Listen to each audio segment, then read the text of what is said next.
Bueno, buen día a todos. Gracias a los organizadores por la invitación para ser uno de los expositores, así que bueno, es un honor. Yo traje una presentación de PowerPoint, pero poder verla aquí, no me traje una laptop, pero el tema que conversamos con Micaela cuando organizamos el evento era un poco un panorama de la situación económica de las economías de Latinoamérica y bueno, desde nuestra mirada, ¿no? La mirada de la economía social de mercado. Me pidió un poco Micaela que lo tradujera al inglés porque había personas del exterior viendo. Lo traduje especialmente para eso, así que pueden haber pasado algún que otro error, tengan caridad, ¿no? Así que bueno, tengo 2 o 3 diapositivas sobre la situación internacional y después que son sobre todo datos con una interpretación y después la situación de Latinoamérica también parecida, ¿no? Con un poquito más de interpretación y también con varios datos, así que espero que les interese y bueno, nos pueda dar un marco para después discutir distintos temas, ¿no? Por supuesto que detrás de esta aparente descripción también hay como una interpretación, ¿no? Que obviamente la podemos discutir también, bueno, acá esta diapositiva trae un poco un tema que para mí me parece muy importante para entender qué está pasando en la economía internacional y muestra un poco el aumento de las tarifas de Estados Unidos a China, ¿no? Y es la guerra comercial, se ha llamado así, entre Estados Unidos y China. Si ven la barra de color azul, eran los aranceles antes de esas medidas y después en rojo un poco el aumento de esos aranceles, digamos, después de las medidas. Una cosa muy significativa es que tanto el gobierno de Trump, que inició esta política, como el de Biden, que obviamente pareciera que son el agua y el aceite, continuó con la misma política, ¿no? Así que podemos decir que es una política de Estado hasta el momento. Vamos a ver qué pasa después de estas elecciones, pero esto es muy significativo porque a mí me parece que cambia cualitativamente lo que nosotros llamamos la globalización, que era el contexto que tenemos hasta el momento. Una más. Entonces, gracias. Entonces, acá hay una gráfica de muy largo plazo del Fondo Monetario Internacional, de 1870 casi hasta la actualidad, y muestra un poco la historia de las globalizaciones, ¿no? Es el coeficiente de apertura, o sea, la relación entre el comercio internacional y el producto. Las épocas en azul es la época que el comercio crece en relación al Producto Bruto Interno sumado de los países, y las épocas en rojo son las que decae o se estanca, ¿no? Entonces, fíjense que tenemos 2 periodos de globalización, que la curva asciende, 1870-1910, una primera globalización, podemos decir, liderada por Gran Bretaña en aquel entonces, el liberalismo del siglo XIX, y bueno, después un periodo de la primera mitad del siglo XX donde todo eso entra en crisis y colapso, ¿no? Bueno, tenemos la Primera Guerra Mundial, la Segunda Guerra Mundial, la Gran Depresión, la Revolución Rusa, ¿no? Así que bueno, un periodo de contracción muy fuerte. Eso puede pasar, ¿no? Que se contraiga el comercio, ¿no? Y después de la Segunda Guerra Mundial, o sea, la segunda posguerra en adelante, tenemos un periodo largo de crecimiento del comercio internacional, con 2 periodos, 1950-1975, digamos, 80, un comercio más administrado, y después la época que nosotros llamamos la globalización, ¿no? El periodo donde, bueno, se imponen más las ideas del libre comercio, el libre mercado, etc., ¿no? Ahora, ¿dónde estamos nosotros? En la meseta, en rojo, a continuación. Esto más o menos para algunos arranca en la crisis de las hipotecas en Estados Unidos, el estancamiento del crecimiento, digamos, del comercio internacional. Y bueno, después viene este tema de la guerra comercial, ¿no? Bueno, después viene la crisis del COVID, que ahí hay una caída más significativa. Pero bueno, la gran pregunta es cómo continúa esta historia, ¿no? ¿Retomamos la senda azul o se establece esta meseta con altibajos, ¿no? ¿Vamos a seguir en un periodo rojo o se retoma la globalización que supimos conseguir, ¿no? Esta es la gran pregunta hoy. Y bueno, en general, cuando sucede bueno, ahí en los 70 hubo una meseta y después se recuperó, ¿no? Así que bueno, esa es una pregunta. Hay algunas cuestiones, elementos centrales de la estructura de la economía internacional, la cuestión geopolítica, y después está esta cuestión de la política económica de Estados Unidos, que es muy significativa, ¿no? Adelante, por favor.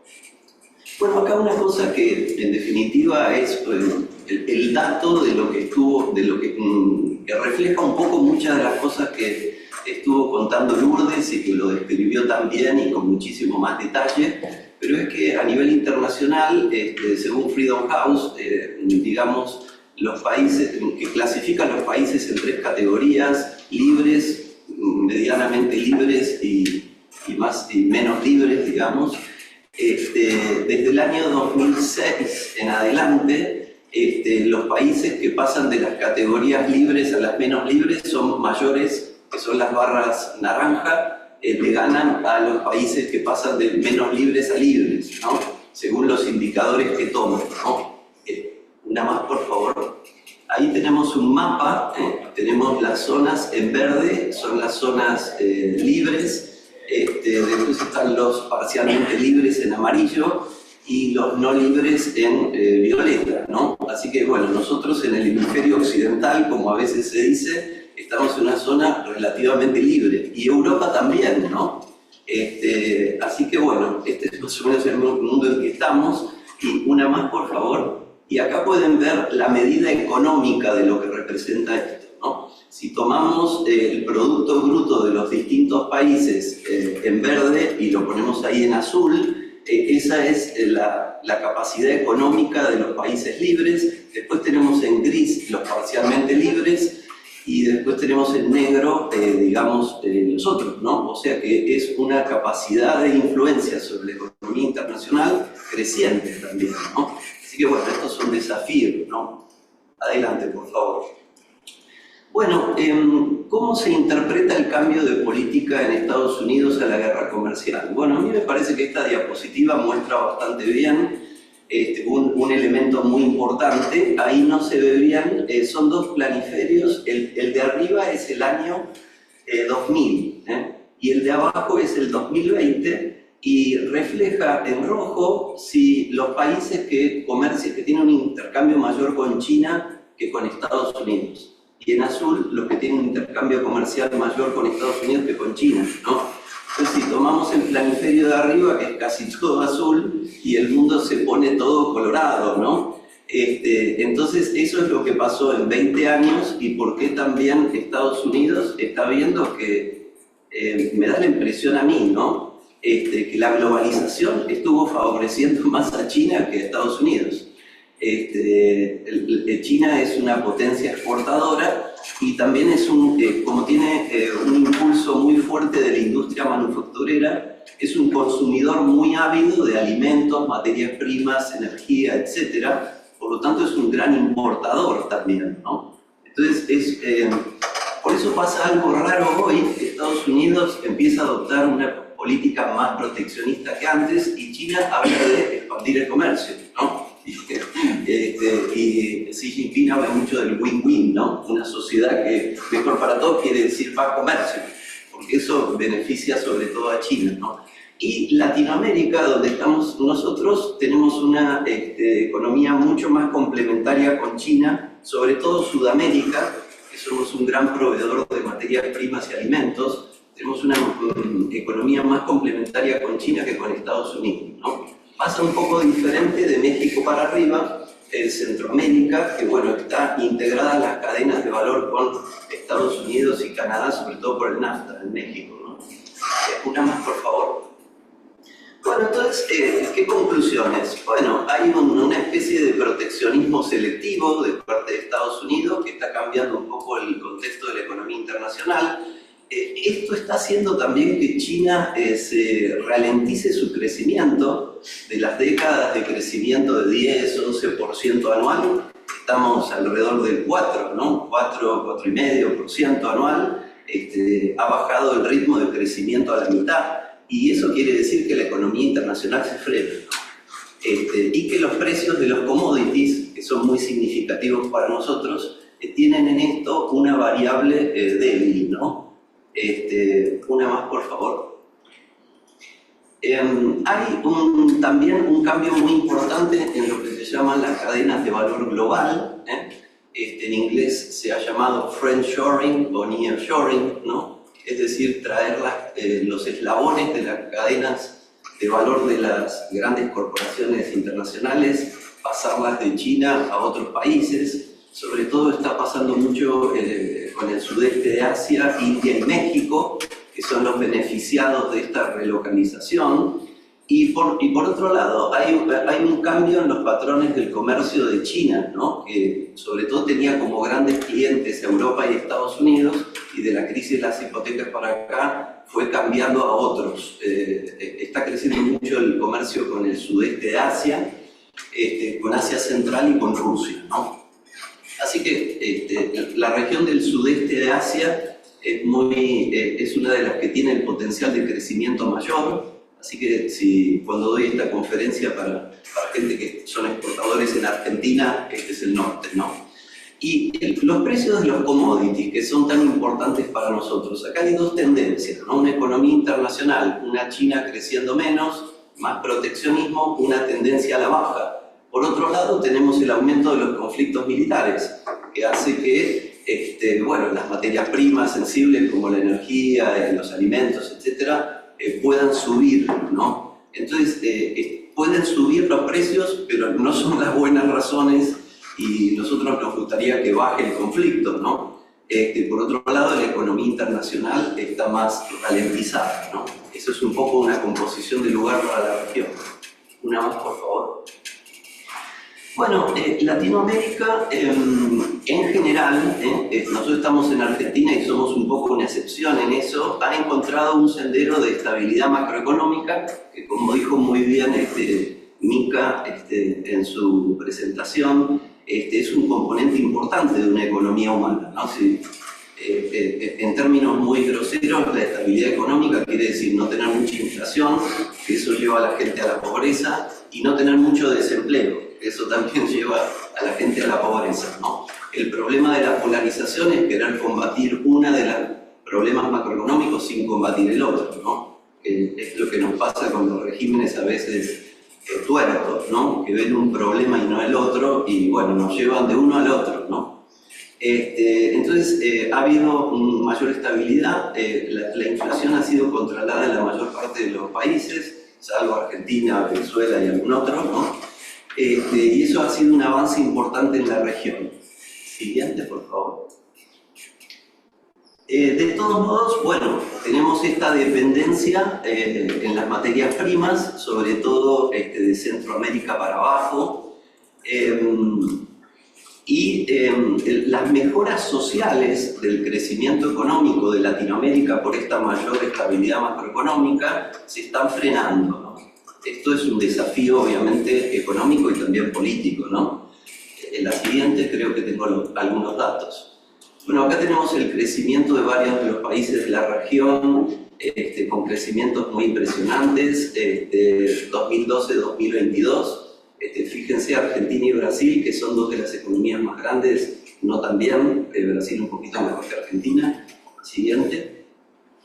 De todos modos, Brasil y México siguen siendo las economías más grandes, Argentina conserva el tercer lugar, y hay algunas economías que van ascendiendo, ¿no? Venezuela descendiendo, ¿no? De los años 80 al 2022. Siguiente. Bueno, acá hay que abusar un poquito la vista. Esto es pobreza y pobreza extrema, ¿no? Según CEPAL, 1990-2023. Si ustedes se fijan, 1990, 2002 y 2010 cae mucho la pobreza, ¿no? Del 51,2 al 31,5, ¿no? como unos 20 puntos, ¿no? O sea, eso muestra el éxito social de la región en ese periodo. Pero, bueno, a medida que se va estancando el comercio internacional, hay menor crecimiento y se ha estancado la mejora, ¿no? Ahí hay un aumento de la pobreza alrededor de 2019, unos puntos por la crisis del COVID y 21, ¿no? 19, 20, 21, eso es un poco el impacto del COVID y después viene descendiendo, pero todo muy suave en una nueva meseta, ¿no? Entonces, esto también, la población ha mejorado social y económicamente en muchos países, pero ahora siente que hay un estancamiento, ¿no? En la mayoría de los países. Adelante. Y bueno, y acá tenemos el gasto social que ha crecido suavemente acompañando esto, ¿no? El gasto social público, ¿no? Este es el promedio de la región en 3 sobre el PIB, ¿no? La línea más importante es la naranja, que bueno, muestra un pico importante alrededor de 2019-2020 por toda la política del COVID, ¿no? Y de las cuarentenas. Pero bueno, viene en un suave aumento, ¿no? A ver, esto es alrededor del... ahora no lo distingo bien, ¿no? Bueno, después está el Caribe en celeste, América Latina, el porcentaje del gasto público sobre el eje derecho es alrededor del 70% del gasto público, y el Caribe, ¿no? Bueno, siguiente, por favor. Bueno, este es un gráfico de los precios, la evolución de los precios de los commodities, con lo que yo les decía, está un poco más inestable. Si ustedes ven del 21 al 23, está en un nivel, después sube, eso es la guerra de Ucrania, sobre todo, y después se estabiliza en parte, ¿no? Tienen energía, metales, agricultura y el índice general en verde, ¿no? La siguiente muestra un poco los principales productos de exportación de cada uno de nuestros países, ¿no? Y si ustedes ven, Brasil, Argentina y Paraguay es soja, si ven Perú y Chile debe cobre, calculo, petróleo, más en el norte, ahí Colombia, Ecuador, Venezuela, así que somos países dependientes de la exportación de commodities, ¿no? México ya es diferente, creo que tiene transporte y maquinaria como principal rubro, ¿no? El celeste clarito. Ven que ya la estructura de producción es diferente y Centroamérica pasa otro tanto. Sí, adelante. Bueno, estamos llegando hacia el final, no sé cómo voy con el tiempo, pero me dicen si no. Bueno, acá tenemos las proyecciones según el Fondo Monetario de el Global Economic Outlook de este año. Y lo importante para nosotros es lo que dice ILAC, ¿no? Que es Latinoamérica, pero si se fijan, son las proyecciones que tenía el informe de 2008 para los próximos 5 años, el informe de 2019 para los próximos 5 años y el del 24 para los próximos 5 años, ¿no? Y hay muy poquitas regiones que tienen una perspectiva creciente, ¿no? La mayoría tienen una perspectiva declinante y Latinoamérica también, ¿no? Eso es un desafío importante. Estas son las proyecciones que tenemos a 5 años según el Fondo Monetario, el informe del Fondo Monetario. ¿Una más? Ah, bueno, acá traje como una diapositiva digamos, del crecimiento esperado para este año, ¿no? Relativamente benigno con Argentina, pero bueno. Veremos hasta qué punto se cumple. No son mis proyecciones, tomé unas del mercado. Acá no sé, para que tengan la referencia, ¿no? La siguiente, por favor. Bueno, entonces, desafíos, ¿no? Bueno, uno de los desafíos económicos, obviamente, y en este contexto, es lo que los economistas llamamos la trampa del ingreso medio. Las economías, con varias de las latinoamericanas, han crecido, pero en la literatura internacional los países a veces crecen y se quedan, ¿no? En una meseta, ¿no? Hay toda una discusión acerca de las causas. Una de las causas tiene algo que ver con lo que decía Lourdes, es que se van diferenciando más los grupos de interés en una economía más desarrollada y es más difícil el consenso, es más difícil mantener políticas de Estado, ¿no? Y bueno, y después tenemos temas institucionales, que la mayoría de los países todavía es un desafío, ¿no? El respeto del Estado de Derecho, y la siguiente. Bueno, esto que había mencionado Lourdes, que decíamos ya en otras reuniones, la necesidad de una administración pública imparcial y cualificada, que es un problema en general en la región, y para una economía social de mercado el tema del ejercicio en el diálogo, ¿no? Político y social de los actores, ¿no? ¿Qué conducta es? Una conducta de fragmentación, bueno, no se pueden poner de acuerdo, y las economías sociales de mercado tienden a tener actores que pueden dialogar y pueden negociar, en definitiva, ¿no? Pueden conseguir cosas en común, dejando algo particular en el camino o no ganando tanto en lo particular, ¿no? Esta es una cuestión que cada vez va a ser más importante en la medida que las economías consiguen la estabilidad macroeconómica y crecen, pero bueno, son escalones, desafíos bastante sofisticados, pero que desde la economía social de mercado, digamos, es algo que podríamos plantear, ¿no? Por supuesto lo podemos discutir. El siguiente, por favor. Bueno, en definitiva, la parte positiva es que muchas economías de la región en los últimos 25 o 30 años han encontrado una senda de estabilidad macroeconómica y han mejorado no solo el crecimiento económico, sino también la difusión de los beneficios sociales al interior de sus economías. Es decir, bajó la pobreza y bajó la desigualdad, ¿no?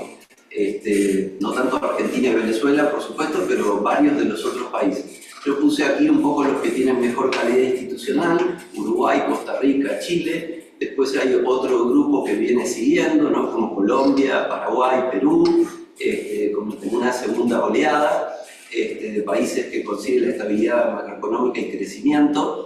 Y yo creo, esta es mi interpretación, que en las oleadas ideológicas que hubo, el consenso de Washington muy promercado y después los regímenes que propusieron más intervención del Estado, estos países son donde ese péndulo fue menor, ¿no? Y sacaron la parte positiva del fomento del mercado y también una sana regulación estatal, ¿no? Entonces, bueno, lograron ese mix ideal, ¿no? Obviamente las economías que se van polarizando tienden a lo contrario, ¿no?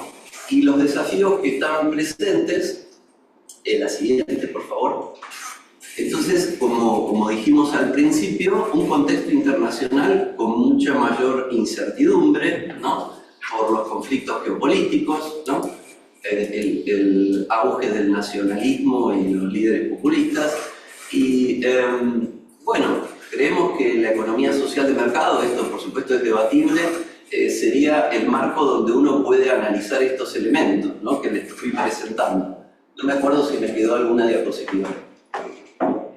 Muchas gracias por la atención.